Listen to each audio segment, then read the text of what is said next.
ایک حدیث پاک ہے بخاری مسلم میں، بڑے غور سے سنیے گا، اور اس کے اندر جتنے پہلو ہیں ان پر پوری توجہ دیجئے گا کہ کہیں ہم ادھر آ تو نہیں گئے۔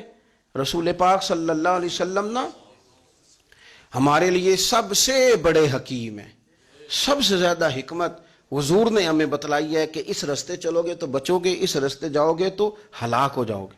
نبی کریم علیہ السلام نے فرمایا، بخاری مسلم ہے، فرمایا 7 ہلاک کرنے والی چیزوں سے بچنا، اگر ان میں تم چلے گئے تو ہلاک ہو جاؤ گے۔ 7 چیزیں ہیں جو تمہیں ہلاک کر دیں گی، برباد ہو جاؤ گے، تباہ ہو جاؤ گے، ہلاکت کا سفر ہے یہ، 7 چیزوں سے بچو۔ یا رسول اللہ صلی اللہ علیہ وسلم وہ کون کون سی؟ تو حضور نے فرمایا اللہ کے ساتھ شریک نہ کرنا، ہلاک ہو جاؤ گے۔ دوسرا نبی پاک صلی اللہ علیہ وسلم نے فرمایا جادو نہ کرنا، ہلاک ہو جاؤ گے، ہلاک۔ اور یار جسے حضور فرما رہے ہیں ہلاک ہو جائے وہ بچے گا؟ نبی پاک صلی اللہ علیہ وسلم نے تیسرے نمبر پر فرمایا جس شخص کے قتل کرنے کو اللہ نے حرام قرار دیا ہے اسے قتل نہ کرنا، ہلاک ہو جاؤ گے۔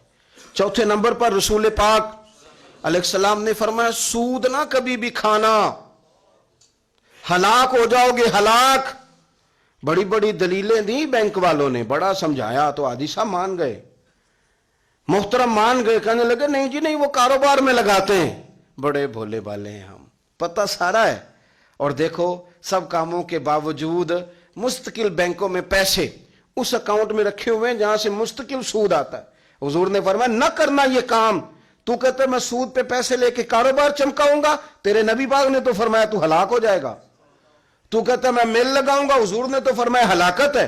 تو کہتا ہے میں بڑا کچھ کر جاؤں گا تو ہلاکت ہے۔ اچھی طرح سمجھ لیں، اصل مال بھی ضائع ہو جاتا ہے اس بندے کا جو سود کا مال ملا لیتا ہے، اصل برکت بھی اڑ جاتی۔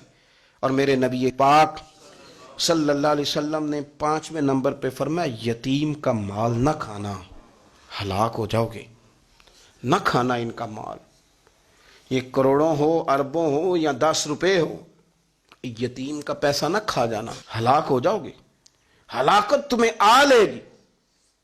اور پھر 6 نمبر پر نبی پاک علیہ السلام نے فرمایا کفر سے جہاد ہو رہا ہو تو کبھی پیٹ پھیر کے بھاگنا نہ، ہلاک ہو جاؤ گے۔